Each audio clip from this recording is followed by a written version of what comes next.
Hello friends, welcome to Kuldeep Education Point. तो friends, ये हमारे प्राचीन इतिहास की क्लास 50 है और आज इस क्लास में जो हमारा टॉपिक चल रहा है कुषाण वंश। तो कुषाण वंश के जो हमारे शासक थे उनको हमने प्रीवियस वीडियो में पढ़ा था और प्रीवियस वीडियो में ही हमने कुषाण वंश का सबसे प्रतापी राजा कनिष्क की शुरुआत करी थी। तो आज इस वीडियो में हम कनिष्क के द्वारा जो उसका क्षेत्र विस्तार किया गया था और उस क्षेत्र विस्तार के जो स्रोत मिलते हैं उनके बारे में देखेंगे। तो कनिष्क का जो साम्राज्य विस्तार हुआ था वो कहां से, उत्तर में कहां से था, दक्षिण पूर्व और पश्चिम में कहां पर था। कश्मीर कश्मीर पर कनिष्क के अधिकार की जो जानकारी मिलती है वो हमें राजतरंगिणी ग्रंथ से मिलती है। नेक्स्ट पॉइंट आता है हमारा कि कनिष्क का जो साम्राज्य था वो साम्राज्य उत्तर में कश्मीर तक, जिसकी जानकारी हमें राजतरंगिणी में मिलती है, और दक्षिण में विंध्य पर्वत और पश्चिम में उत्तरी अफगानिस्तान तक और पूर्व में पूर्वी उत्तर प्रदेश व बिहार तक विस्तृत था। दोबारा से देखिए कि कनिष्क का जो दरबार, कनिष्क का जो साम्राज्य था वो कश्मीर से लेके विंध्य पर्वत तक था उत्तर से दक्षिण, और पश्चिम में अफगानिस्तान से लेकर उत्तर प्रदेश और बिहार तक इसका साम्राज्य विस्तृत था। नेक्स्ट पॉइंट आता है हमारा कि सुई विहार तथा सांची लेक से सिंध, मालवा, गुजरात, राजस्थान के कुछ भाग पर तथा उत्तरी महाराष्ट्र पर कनिष्क का अधिकार था। तो जो मालवा और महाराष्ट्र, इन सब क्षेत्रों पर जो कनिष्क का अधिकार था उसकी जानकारी मिलती है हमें सुई विहार व सांची लेक से। नेक्स्ट पॉइंट आता है हमारा कि कौशांबी, श्रावस्ती, सारनाथ लेक से हमें पूर्वी उत्तर प्रदेश पर कनिष्क विजय का विवरण मिलता है। नेक्स्ट पॉइंट है हमारा कि कनिष्क को जो लेख थे उन लेखों में उपाधि मिली थी महाराज राजधीराज की, और इन्हें देवपुत्र भी कहा जाता था क्योंकि उस समय लोगों का जो विश्वास था वो देवी उत्पत्ति में विश्वास था। नेक्स्ट पॉइंट आता है कि कनिष्क को कुछ अन्य उपाधियां भी मिली थी जैसे शाही तथा शाही नुशाही। शाही का मतलब होता है सामंत और शाही नुशाही का मतलब होता है स्वामी। नेक्स्ट पॉइंट है कि कनिष्क को केसर व सीजर की भी उपाधि मिली थी। केसर व सीजर की जो उपाधि मिली थी यह उपाधि रोमन सम्राट की भांति दी गई थी क्योंकि रोमन साम्राज्य में भी जो सम्राट होता था उसे सीजर और केसर की उपाधि मिलती थी। नेक्स्ट पॉइंट है हमारा कि कनिष्क ने अपने प्रशासन को, जो कनिष्क का प्रशासन था उस प्रशासन को क्षत्रपों में विभक्त कर दिया था और क्षत्रपों में दो भागों में विभाजित कर दिया था। जो बड़े क्षत्रपों को शासन होता था उसको महाक्षत्रप कहते थे और छोटे क्षत्रपों के शासन को क्षत्रप कहा जाता था। नेक्स्ट पॉइंट है हमारा कि खरपल्लान व मथुरा में महाक्षत्रप था और वाराणसी में क्षत्रप था। नेक्स्ट पॉइंट आता है हमारा कि उत्तर पश्चिम में लल तथा लाइक क्षत्रप थे और ये जो क्षत्रप पद होता था, क्षत्रप पद पे विदेशी व्यक्तियों की नियुक्ति होती थी। नेक्स्ट पॉइंट आता है कि एक ही प्रांत में दो शासक नियुक्त करने की जो प्रथा चलाई थी वो कनिष्क ने चलाई थी। मतलब कनिष्क के दरबार में एक ही प्रांत में दो शासक हुआ करते थे। नेक्स्ट पॉइंट है हमारा कि कुषाण लेखों में, जो कुषाण के लेख थे उनमें कुछ पदाधिकारियों का उल्लेख मिलता है और वो पदाधिकारी हैं दंडनायक और महादंड नायक। नेक्स्ट पॉइंट है हमारा कि कुषाण काल में जो कुषाण काल में ग्राम प्रशासन की जो जानकारी मिलती है वो हमें मथुरा लेख से मिलती है। और ग्राम प्रशासन जो था वो सबसे छोटी इकाई होती थी और ग्राम प्रशासन के अधिकारी को ग्रामिक कहा जाता था। नेक्स्ट पॉइंट है हमारा कि ग्रंथों के अनुसार या लेखकों के अनुसार कनिष्क ने 23 वर्षों तक शासन किया था। और यह कहा जाता है कि कनिष्क की जो मृत्यु हुई थी वो 1001 ईस्वी में हुई थी। नेक्स्ट पॉइंट है हमारा मणिक्याल अभिलेख में कनिष्क के पंजाब विजय का विवरण मिलता है। नेक्स्ट पॉइंट है हमारा कि 81 ईस्वी में मथुरा कला से बनने वाली मूर्ति सारनाथ ले गया था।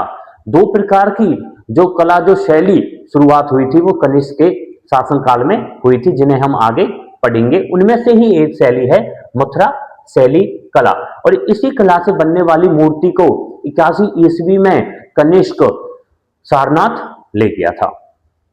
नेक्स्ट पॉइंट आता है हमारा संग्राम स्तूप।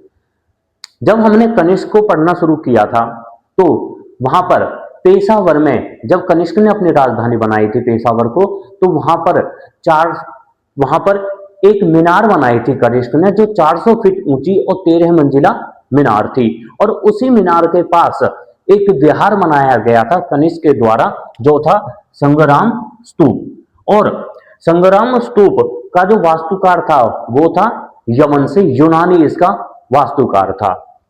अब संग्राम स्तूप में महात्मा बुद्ध, भगवान इंद्र व ब्रह्मा और कनिष्क की मूर्ति भी रखी हुई थी। नेक्स्ट पॉइंट है हमारा कि पकाई गई मिट्टी के बने सिक्कों के सर्वाधिक सांचे कनिष्क के शासनकाल में मिले थे। मतलब पकी गई मिट्टी के बने सिक्कों के सांचे जो सबसे ज्यादा मिले हैं वो कनिष्क के दरबार में मिले थे। नेक्स्ट पॉइंट है हमारा कि कुषाण काल में या कनिष्क काल में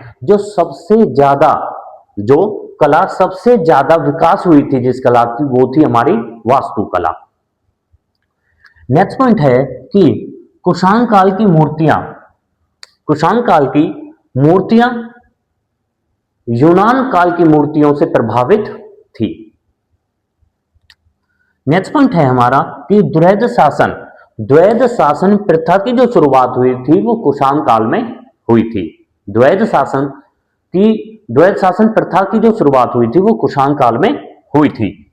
नेक्स्ट पॉइंट है हमारा कि सामंतीकरण की प्रक्रिया कुषाण काल में शुरू हुई थी। कनिष्क काल में कुछ व्यापारिक संगठन थे जैसे निगम, पूर्व श्रेणी और सार्थवाहा। निगम, पूर्व श्रेणी और सार्थवाहा ये कुछ व्यापारिक संगठन थे। फिर आता है हमारा कि नेक्स्ट पॉइंट है हमारा कि कुषाण काल में भारत मुनि का नाट्य शास्त्र लिखा गया था। उसके बाद जब कनिष्क का शासन चल रहा था तो कनिष्क के शासन में दो कला का विकास हुआ था और वो कला थी हमारी गांधार शैली कला और मथुरा शैली कला। अगर क्वेश्चन आता है कि गांधार शैली कला और मथुरा शैली कला का विकास कौन से वंश में हुआ था तो कुषाण वंश में हुआ था और शासक कौन था? कनिष्क शासक थे। तो सबसे पहले हम स्टार्ट करते हैं गांधार शैली कला। और गांधार शैली कला जब भारत के शिल्पकार या भारत के वास्तुकार जब जाकर मिले थे यूनान के शिल्पकारों से, तो इन दोनों क्षेत्रों के शिल्पकारों के मिलन से जो शैली का विकास हुआ था वो शैली थी हमारी गांधार शैली। यूनानी कला के प्रभाव में इस शैली का विकास हुआ था। इस शैली के कुछ उपनाम भी हैं, जैसे यूनानी बौद्ध या फिर ग्रीको और बुद्धिस्ट। इस शैली को यूनानी बौद्ध, ग्रीको या फिर बुद्धिस्ट के नाम से भी जाना जाता है, और इंडो ग्रीक, ग्रीको रोमन या फिर यूनानी रोमीय कला के नाम से भी जाना जाता है। तो ये थे गांधार शैली कला के कुछ उपनाम। नेक्स्ट पॉइंट है हमारा कि गांधार शैली की मूर्तियां जो मिली थी, गांधार शैली में जो बनाई गई मूर्तियां थी वो हमें अफगानिस्तान, तक्षशिला, जलालाबाद और पाकिस्तान से मिली थी। नेक्स्ट पॉइंट आता है कि गांधार कला में जो ज्यादा मूर्तियां बनाई गई थी, जो ज्यादा संख्या में मूर्तियां बनाई गई थी, वो महात्मा बुद्ध एवं बोधिसत्वों की बहुसंख्यक मूर्तियों का निर्माण हुआ था। तो हम ये कह सकते हैं कि गांधार कला में जो मूर्तियां बनाई गई थी वो मूर्तियां ज्यादातर भगवान बुद्ध से संबंधित थी या भगवान बुद्ध की मूर्ति बनाई गई थी। नेक्स्ट पॉइंट आता है कि इस मूर्ति में जिस पत्थर का इस्तेमाल होता था वो था हमारा, इस काल की मूर्तियां काले सिलेटी पाषाण पत्थर से बनाई जाती थी और चूने का इस्तेमाल होता था तथा पक्की मिट्टी से बनती थी। नेक्स्ट पॉइंट आता है हमारा कि ये मूर्तियां बनाई जाती थी गांधार कला में, इन मूर्तियों की मुद्राएं क्या होती थी, मतलब ये मूर्ति कैसे बनाई जाती थी, उनका आकार क्या होता था। तो ये मूर्तियां ध्यान मुद्रा में रहती थी, पद्मासन मुद्रा में रहती थी, धर्म चक्र परिवर्तन मुद्रा में रहती थी, वरद और अभय मुद्राओं में थी। धर्म चक्र परिवर्तन वह घटना है जब महात्मा बुद्ध ने सारनाथ में 5 ब्राह्मणों को सबसे पहले उपदेश दिया था। महात्मा बुद्ध ने सबसे पहले उपदेश सारनाथ में दिया था 5 ब्राह्मणों को, और उस घटना को धर्म चक्र परिवर्तन कहा जाता है। तो ये जो मूर्तियां पाई गई थी या इस कला में, गांधार कला में जो मूर्तियां बनाई जाती थी वो ध्यान मुद्रा में रहती थी, पद्मासन मुद्रा में रहती थी, धर्म चक्र परिवर्तन मुद्राओं में रहती थी, वरद एवं अभय आदि मुद्राओं में रहती थी। नेक्स्ट पॉइंट है हमारा कि इस कला में कुछ देवी देवताओं की मूर्तियां भी बनाई गई थी, जैसे हारीति, रोमन, एथीना देवी देवताओं की मूर्ति बनाई गई थी। परंतु एक इतिहासकार हैं अग्रवाल, और अग्रवाल महोदय के अनुसार गांधार कला की जो सबसे सुंदर और सबसे प्रभावशाली जो मूर्ति बनाई गई थी वो रोमा भगवान की बनाई गई थी।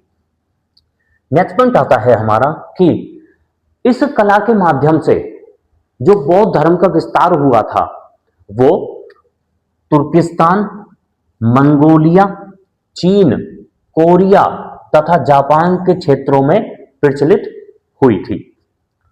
नेक्स्ट पॉइंट आता है कि इस काल में यथार्थवादी चित्रण पर ध्यान दिया था, मतलब इस कला ने यथार्थवादी चित्रण पर ध्यान दिया था। क्वेश्चन आएगा कि कौन सी कला ने अपनी मूर्ति बनाने में यथार्थवादी चित्रण पर ध्यान दिया था, तो वो थी हमारी गांधार कला। इस कला में जिस पत्थर का इस्तेमाल होता था वो पत्थर का रंग होता था गहरे नीले व काले पत्थर का प्रयोग होता था, और इसमें जो महात्मा बुद्ध की मूर्ति बनाई जाती थी वो मूर्ति, उस मूर्ति में जो भगवान बुद्ध के बाल होते थे वो घुंघराले बाल होते थे। फिर आता है मथुरा कला शैली। अभी हमने गांधार कला शैली पढ़ी थी और अब है हमारी मथुरा कला शैली। और मथुरा कला शैली का जो सर्वाधिक विकास हुआ था वो कनिष्क शासक, हुविस्क शासक तथा वासुदेव शासक के शासनकाल में हुआ था। नेक्स्ट पॉइंट है हमारा कि मथुरा कला शैली की जो विषय वस्तु थी वो थी भारतीय विषय वस्तु, मतलब मथुरा कला भारतीय कला थी, सिर्फ भारत की कला थी, इसमें कोई भी अन्य देश की किसी और अन्य देश की कला के कोई भी प्रभाव नहीं था। जिस प्रकार से गांधार कला में भारतीय कला और यूनानी कला को मिलाकर एक कला बनाई थी गांधार कला, परंतु मथुरा कला में सिर्फ भारतीय कला थी। नेक्स्ट पॉइंट आता है हमारा कि मथुरा कला शैली का विषय आदर्शवाद था और गांधार शैली का यथार्थवाद था। नेक्स्ट पॉइंट है हमारा कि सर्वप्रथम महात्मा बुद्ध की जो मूर्ति बनी थी, सर्वप्रथम महात्मा बुद्ध की जो मूर्ति बनी थी या मूर्ति का जो आविष्कार हुआ था वो हुआ था मथुरा कला में। नेक्स्ट पॉइंट है हमारा कि मथुरा से कनिष्क की सिर रहित मूर्ति मिली थी। कनिष्क की सिर रहित मूर्ति मिली थी मथुरा से और उस मूर्ति पर लिखा हुआ था महाराज राजाधिराज देवपुत्रो कनिष्को अंकित है। और ये जो मूर्ति थी ये संबंधित थी हमारी मथुरा कला से। नेक्स्ट पॉइंट है हमारा कि इस शैली में अन्य देवी देवताओं की भी मूर्ति बनी थी, जैसे भगवान विष्णु की मूर्ति बनी थी, भगवान सूर्य की, भगवान शिव की, कुबेर भगवान की, नाग भगवान की और यक्ष भगवान की। तो इन निम्नलिखित देवी देवताओं की मूर्ति बनी थी मथुरा कला में। नेक्स्ट पॉइंट है हमारा कि भगवान शिव के साथ उनकी अर्धांगिनी, उनकी पत्नी पार्वती माता की जो मूर्ति एक साथ मिली थी वो हमें मथुरा शैली से मिली थी। दोबारा देखिए कि भगवान शिव के साथ पार्वती माता की जो मूर्ति मिली थी वो हमें मथुरा से मिली थी और इसी शैली से निर्मित हुई थी। नेक्स्ट पॉइंट है हमारा कि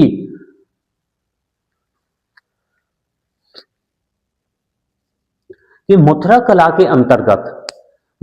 के अंतर्गत जिन जो मूर्तियां मिली थी वो कौन सी मुद्राएं में थी, जैसे मथुरा कला में धर्म चक्र परिवर्तन मुद्रा में मूर्तियां थी, अभय मुद्रा में थी, ध्यान मुद्रा में थी और भूस्पर्श मुद्रा में मूर्तियों का निर्माण हुआ था।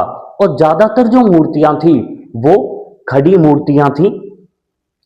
नेक्स्ट पॉइंट है हमारा कि मथुरा कला में लाल बलुआ पत्थर का इस्तेमाल हुआ था। नेक्स्ट पॉइंट है हमारा कि इस कला को कुषाण शासकों ने संरक्षण दिया था। मतलब जो मथुरा कला है, मथुरा कला में ज्यादा जो कुषाण शासक थे, कुषाण शासकों ने इसे ज्यादा संरक्षण दिया था और इस कला को ज्यादा कुषाण वंश में ही अपनाया गया था। परंतु जो गांधार कला थी हमारी, जो भारतीय और यूनानी कला का जो मिक्सचर था, उस कला को शक शासक और कुषाण शासकों के द्वारा संरक्षण मिला था। नेक्स्ट पॉइंट है हमारा कि इस कला में बौद्ध धर्म, जैन धर्म व ब्रह्म धर्म से संबंधित मूर्तियों का निर्माण हुआ था।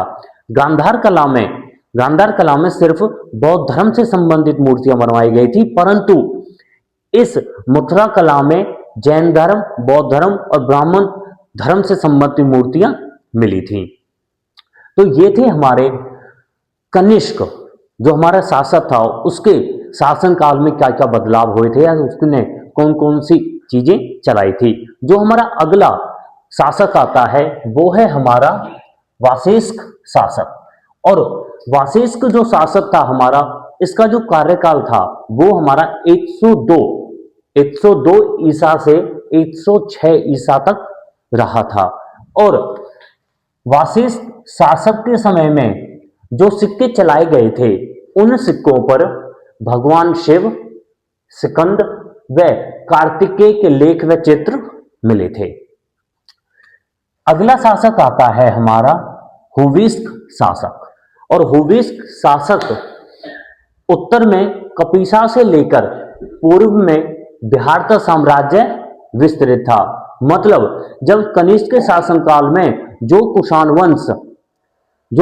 वंश हमारा उत्तर में कश्मीर से लेकर दक्षिण में विंध्य पर्वत से और अफगानिस्तान से लेके पूर्व में बिहार तक फैला हुआ था, वो धीरे धीरे वो साम्राज्य कम होता चला गया था। और हुविस्क शासन के समय में हुविस्क शासक के समय में उत्तर में कपिसा से लेकर पूर्व में बिहार तक साम्राज्य विस्तृत था। नेक्स्ट पॉइंट आता है कि हुविस्क ने सोने व चांदी के चतुर्भुजी सिक्के चलाए थे और सबसे पहले जो शुद्ध सोने के सिक्के चलाए थे वो कनिष्क ने चलाए थे। नेक्स्ट पॉइंट है हमारा, कश्मीर में हुविस्क नगर बसाया गया था हुविस्क शासक के द्वारा। और कुछ ग्रंथों में ये भी कहा जाता है कि हुविस्क नगर कनिष्क ने बसाया था, परंतु हुविस्क नगर हुविस्क शासन ने बसाया था। हुविस्क शासन ने जो प्रेरणा ली थी नगर बसाने की वो कनिष्क से ली थी। नेक्स्ट पॉइंट आता है कि हुविस्क के सिक्कों पर भगवान शिव, स्कंद, कुमार, विशाख, महासेन के चित्र मिले थे। जो हमारा नेक्स्ट अगला शासक आता है वो है हमारा कनिष्क द्वितीय। और कनिष्क द्वितीय की जो जानकारी मिलती है वो हमें आरा लेख से जानकारी मिलती है। और कनिष्क द्वितीय की कुछ उपाधियां थी, जैसे महाराज, राजाधिराज, देवपुत्र और सीजर। कनिष्क द्वितीय को जो सीजर की उपाधि मिली थी ये रोमन साम्राज्य से ली गई थी। रोमन साम्राज्य में भी सम्राट को सीजर की उपाधि दी जाती थी। नेक्स्ट पॉइंट है हमारा नेक्स्ट शासन है हमारा और नेक्स्ट शासक है हमारा वासुदेव। वासुदेव के समय में जो कुषाण साम्राज्य था वो धीरे धीरे कम होता चला गया था और कुषाण साम्राज्य मथुरा के समीपवर्ती क्षेत्रों तक ही सीमित रह गया था। मतलब जो मथुरा थी, जो धार्मिक राजधानी थी कुषाण वंश की या कनिष्क की, और वासुदेव शासक के समय में जो कुषाण वंश था वो सिर्फ मथुरा और मथुरा के जो समीपवर्ती क्षेत्र थे वहां तक ही रह गया था। नेक्स्ट पॉइंट है हमारा कि वासुदेव शासक शैव मत का अनुयायी था। वासुदेव के द्वारा सिक्के चलाए गए थे और इन सिक्कों पर भगवान शिव और नंदी की आकृति मिलती है। हमारा नेक्स्ट जो शासक है, हमारा अगला शासक है कनिष्क तृतीय। कनिष्क तृतीय की कोई खास बात नहीं है। उसके बाद आता है हमारा अंतिम शासक, कुषाण वंश का अंतिम शासक है वासुदेव द्वितीय। और वासुदेव द्वितीय का जो शासनकाल चला था वो चला था 210 ईस्वी से 230 ईस्वी तक। कुषाण वंश का अंतिम शासक है वासुदेव द्वितीय। और वासुदेव द्वितीय को ससैनियों ने पराजित कर दिया था। और जब ससैनियों ने वासुदेव द्वितीय को पराजित कर दिया था तो ससैनियों ने कुषाण वंश के जो सिक्के थे उन सिक्कों को अपना लिया था, उन सिक्कों को ग्रहण कर लिया था। और जो कुषाण शासकों के भगवान शिव और नंदी के प्रकार के जो सिक्के थे जो वासुदेव के द्वारा चलाए गए थे उन सिक्कों को ग्रहण कर लिया था। जब ससैनियों ने उन सिक्कों को ग्रहण कर लिया था तो ससैनियों के द्वारा उन सिक्कों में कुछ परिवर्तन किए गए थे। तो ससैनियों और कुषाण जो सिक्के थे उनके अग्रभाग पर, मतलब उनके सीधे भाग पर, सामने वाले भाग पर ससैनियों का रूप था और पृष्ठ भाग पर परवर्ती कुषाण सिक्कों का रूप था। मतलब एक भाग पर तो ससैनियों का भाग था और दूसरे पर कुषाण वंश का भाग था। नेक्स्ट पॉइंट आता है हमारा कि कुषाण वंश के अंत के बाद, जब कुषाण वंश का अंत हो गया था तो कुषाण वंश के अंत के बाद निम्न गणराज्यों ने अपनी स्वतंत्रता घोषित कर दी थी।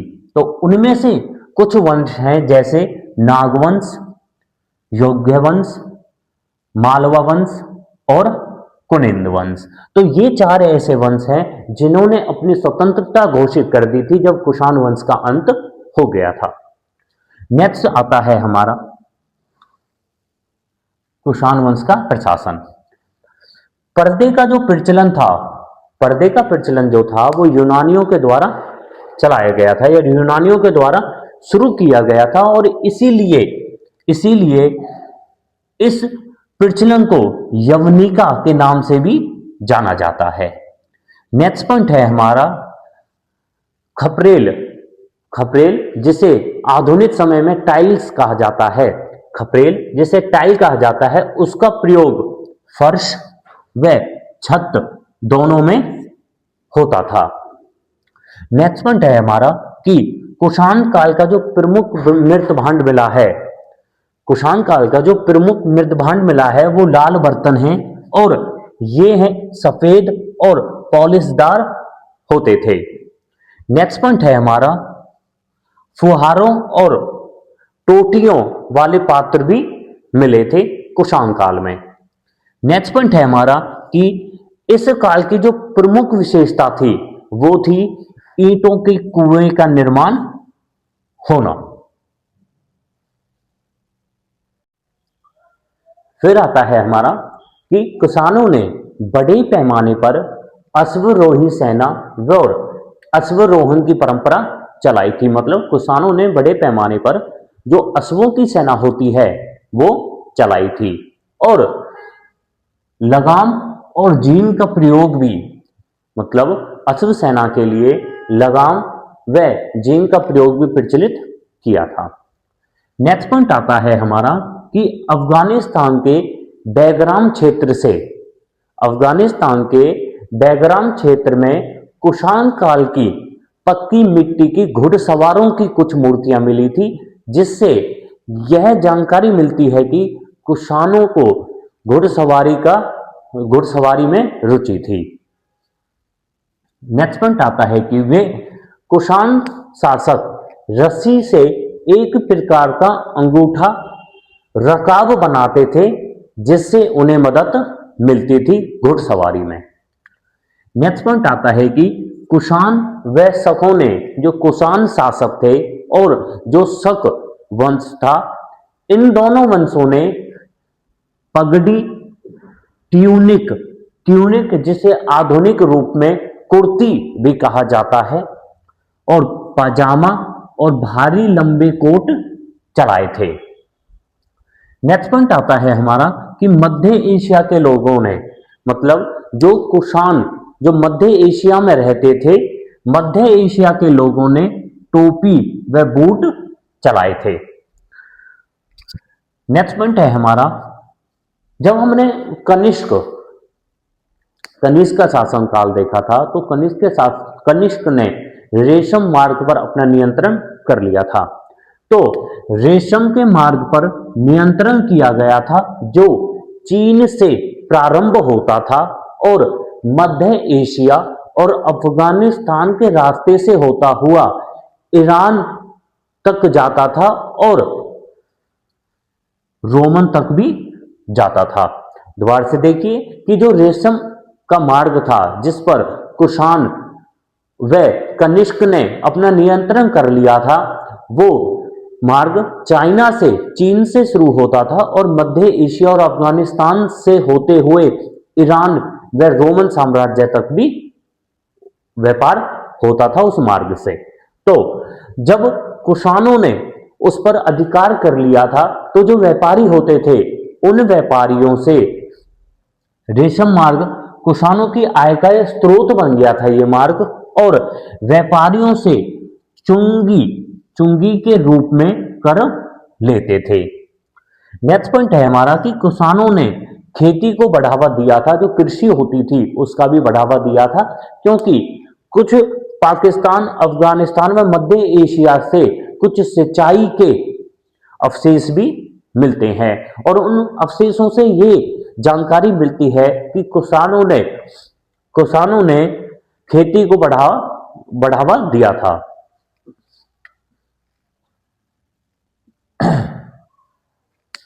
यूनानी शब्द द्रिकम, जब यूनानी यूनानी जो लिपि थी, जब यूनानी लिपि आई थी तो कुछ यूनानी शब्दों का प्रयोग होने लगा था, परंतु उन्हें भारत की भाषा में उनका शब्द मतलब उनका कुछ अलग तरीके से बोला जाता था।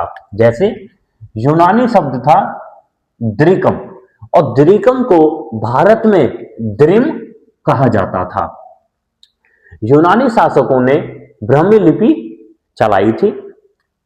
नेक्स्ट पॉइंट आता है कि भारत से या कुषाणों के द्वारा कुछ वस्तुएं निर्यात की जाती थी विदेशी साम्राज्यों में, और वो वस्तुएं थी कुत्ते, मवेशी, हाथी के दांत।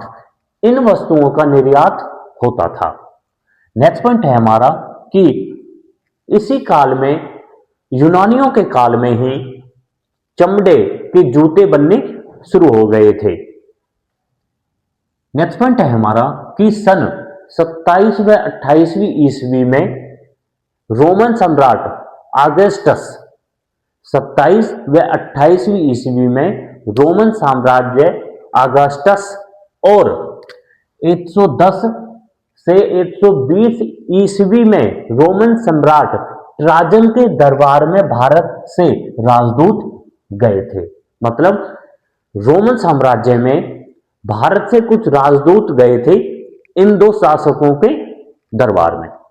नेक्स्ट पॉइंट आता है हमारा कि यूनानी काल में या कुषाण काल में शीशे के काम पर ज्यादा महत्व दिया जाने लगा था और विदेशी तकनीक का भी प्रयोग होने लगा था।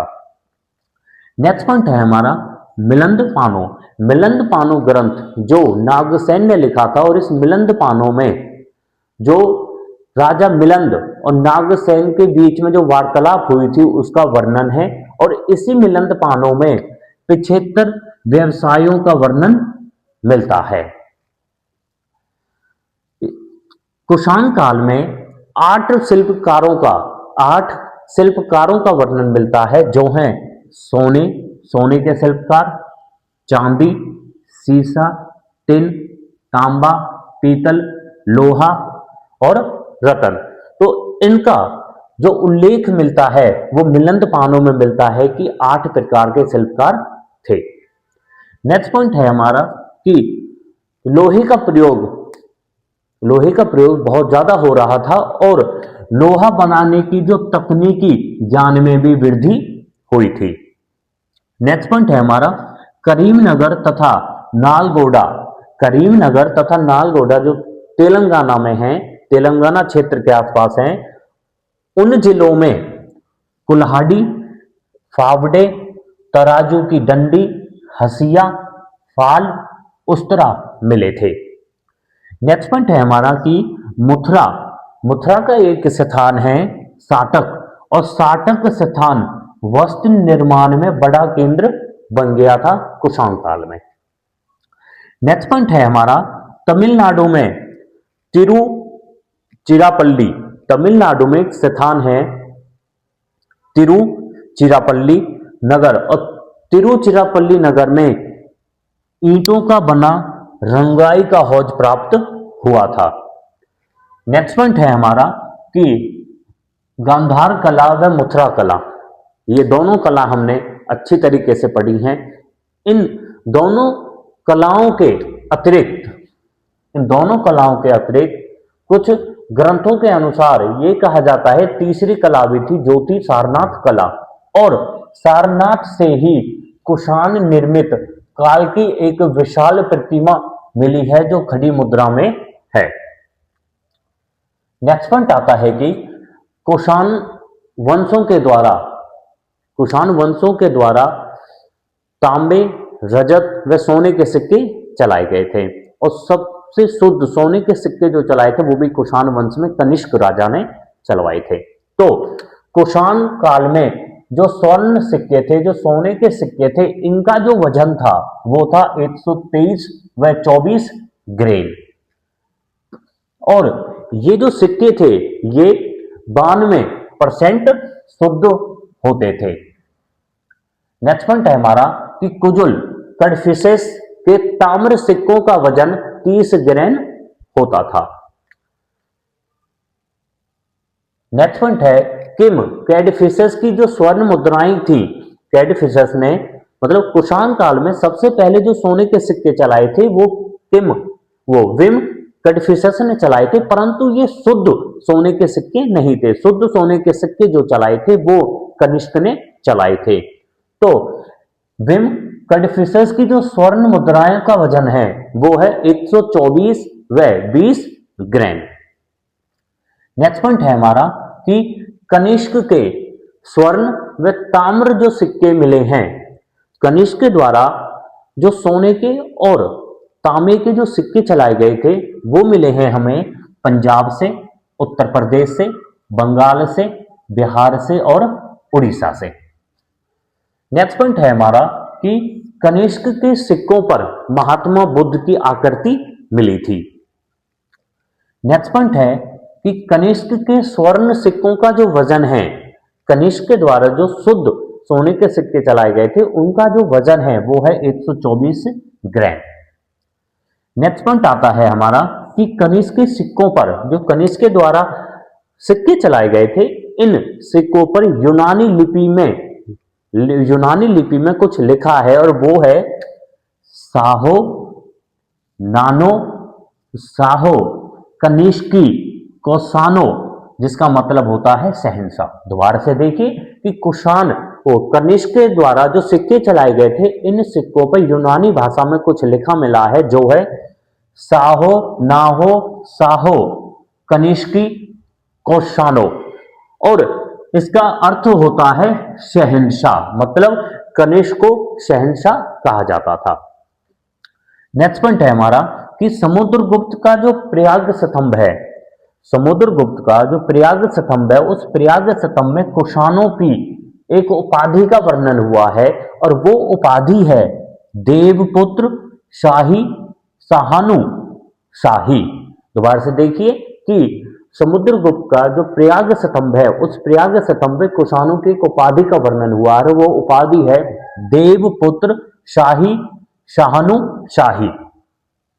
नेक्स्ट पॉइंट है हमारा हुविस्क जो शासक था, हुविस्क शासक के जो रजत धातु के सिक्के मिले हैं और इन सिक्कों पर यूनानी लिपि में कुछ मिला है, जैसे साहो नाओ साहो ओइसकी कोसानो। जिस प्रकार से कनिष्क के सिक्कों पर यूनानी लिपि में कुछ मिला था, उसी प्रकार से हुविस्क शासक के रजत धातु के सिक्कों पर भी यूनानी लेख मिला था। नेक्स्ट पॉइंट आता है कि वासुदेव के सिक्कों पर भी यूनानी लेख मिला है जो है साहो नाहो साहो बोजेडो वासुदेव कोसानो। तो फ्रेंड्स, ये थी हमारी प्राचीन भारत की क्लास 50, जिसमें आज हमने कुषाण वंश को कंप्लीट किया था।